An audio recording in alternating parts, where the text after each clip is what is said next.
Hello guys, welcome again to the channel. Today I want to share with you some of the news, international news I found interesting, and I want to make you aware of this situation. So this comes from our team.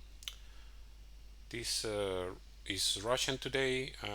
If you are not able to access its website from wherever you are located, so here are the news that you can see on this website.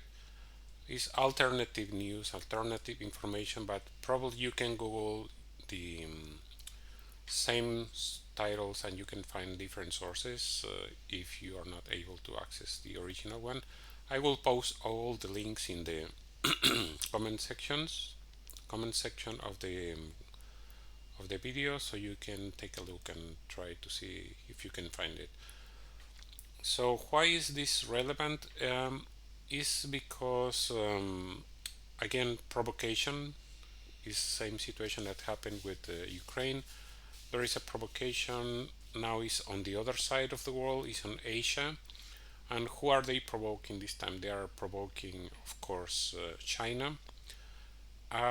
This is basically, this is told by many US officials that the two big adversaries of the US are the governments of China and Russia. It's like the two big foes. These kind of authoritarian governments in the U.S. and all the Western economies which want to portray themselves as democratic, which they are not. They just want to have some kind of enemy to justify all the military spending, all the way they are treating people, the way they are stealing everyone from opportunity, the way the rich are getting richer and the poor is getting poor, more poor every time. This is the way capitalism works. You know, the capitalist economy is a pyramid scheme. If you don't know what this is about, you can research it. But it's well known that capitalist is for people who has capital. If you don't have money, you have no opportunities in this system. That's the way it is, guys. So what they're trying to do now is kind of create a conflict now between China and the governments of the West, especially the United States. And if you're not fully aware of this, just try and see a map of all the US bases in the world, and it's very clear that all the US bases are surrounding two countries. They are surrounding China and they are surrounding Russia. So whoever is delusional about the purpose of these military bases can stop dreaming. You know, NATO and the US are nothing about defense. It's all about the offense. You know, so this is very concerning because they are nuclear powers and they want somehow to find a way to create a conflict, to create a proxy war, so they won't fight them directly. Because who wants the confrontation between two nuclear powers? Nobody wants it, but that's what they are risking, and they are willing to do it. They are willing to use the lives of other people to fulfill their objectives, their plans. So that's how it goes. Then there is another one that they are just trying to get India in check. They want India to do as they are told. They want them to be their slaves and do whatever they want. They want to buy US armaments instead. See? That's what is all about. They don't want India to be a prosperous country. They don't want to be a safe country. They don't want them to be able to defend themselves. For all that matters to them, they can just sink India into the ocean and they wouldn't care. They just want them to buy weapons from them. It doesn't matter. What anything else doesn't matter at all to them. And this is just the latest on this. They are trying to frame it as some kind of support like India is supporting the Russian activities in Ukraine. So of course India is not doing that.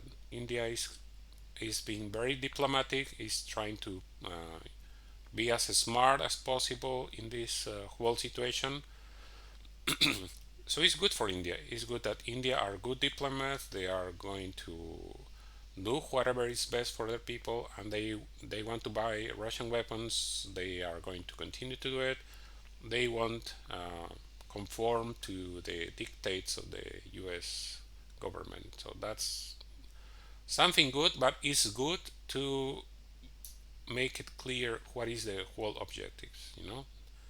So if India is not doing what they want, they are going to subject India to sanctions. Imagine that, sanctions on India, which is already having a large population that is on the under the line of poverty. If they put sanctions on India, how many millions will die? Because that's what sanctions do. They affect the poorest in every country. So I don't want to see that. Nobody wants to see that, and I hope they won't continue in that path. This is a new piece that I found it a little bit logical from the military standpoint.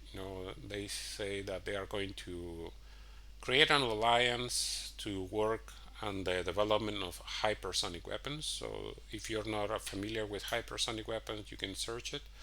These are the kind of weapons that Russia has been testing in Ukraine, and these are new new kind of missiles that maneuver around air defenses. They don't have them. This is a military advantage. It's a technological advantage that Russia has, and probably Russia is sharing this technology with China. I would expect, because they just recently signed a not military alliance, some kind of alliance that they say has no limits. So I will presume that it involves military technology. That's my presumption. That's my opinion. I haven't seen any official information about it. But now China is saying that this will, of course, creating some kind of conflicts. There is a possibility to create conflicts. So what this is all is really arms race version 2. There was an arms race during the Cold War. Now they restarted it with so many treaties against nuclear proliferation that recently the government of the United States got out of, allowed them to expire, didn't renew them, or flatly just canceled them. So that's what they are doing. They are doing arms race. They are, oh, you have some technology I don't have, so I will have something more advanced than you, so you will now be afraid of my weapons. And that's what this is all about. And this is all about money. It's not, it's just like I was saying in the previous video, they just want people to die. They don't care, they don't care about people dying, people suffering. War is their business. This is how they get all the money from. Is big, big business. And this is some recent activity on Twitter. If you know, Twitter has been recently come under fire for their suppression on freedom of expression, and this is the latest. They are just banning this ex UN United Nations Weapons Inspector, which maybe some of you know. You have been familiar with the alternative narrative, Scott Rader. Scott Rader, you can look it up in YouTube and you will find many interviews with him. He's a guy that knows what he's talking about, and it just goes to say that they're trying to silence him, but there are many news media that are inviting him. Probably, I don't know, I might be wrong. Probably not the mainstream media, but certainly the alternative media news outlets that are inviting him to give his opinion on different different topics, usually military topics. He's a very knowledgeable guy. So this is something just confirming that the propaganda machine is working as expected. So he has been permanently suspended. How about that? That's just awful. Anyway, and this is coming back to the European continent. Hungary is at risk of losing billions in EU funding. And why are they threatening Hungary? Because Hungary has a government that is not following the dictates of Brussels. Brussels is the seat of the European Union government, or the authority of the European Union is the seat is in Brussels. So he has been very, how to say, challenging their dictates, and he wants Hungary to pay for his gas in rubles. So he's much more aligned with Russia than with the rest of the European Union countries. So that's why they're, punishing him. They say that he's undemocratic, that he's violating LGBT rights. And when there was this huge input of refugees, Hungary decided not to open their borders against the dictates of the European Union. So he has, the president of Hungary has been re-elected several times.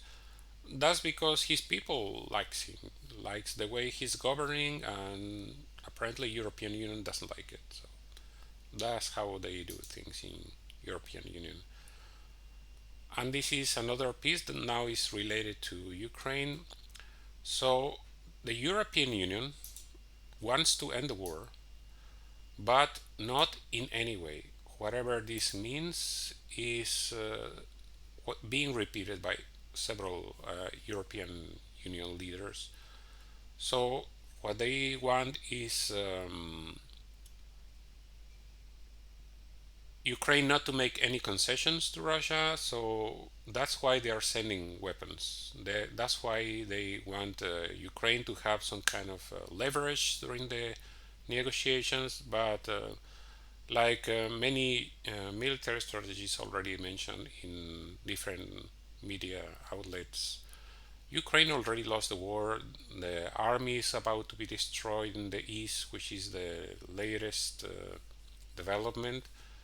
So there is no way that Ukraine is going to have some kind of leverage in the negotiations. It's going to be defeated, is certain. So sending weapons is just going to make the conflict last longer. And who are going to die? Ukrainian soldiers, Ukrainian civilians, Russian soldiers as well, and maybe Russian civilians if Ukraine continues to do these daring attacks on Russia's soil. So usually innocent people is the one who is victim of this. Ukrainians are innocent in all this. They are just the victims in the latest proxy war that the West is waging against Russia this time. Hopefully there won't be a war with China, but that's what they're doing. And if you are curious about this, the Prime Minister of Estonia is just, following what the European Union leadership is saying. We don't want peace at any price. So that's what they're doing. That's pretty much the summary of this. They want to use every Ukrainian against their war with Russia. They don't care if Ukrainians die or continue to die. They don't care how long it takes, as long as Russia doesn't get its way. That's kind of the general conclusion we can make. Okay, so that's all I wanted to say for now, guys. See you in the next one. And as always, please like, share, and subscribe. Activate the notification bell, and please write any comments or questions you may have in the comment section below. And I'll see you again. Thank you for watching.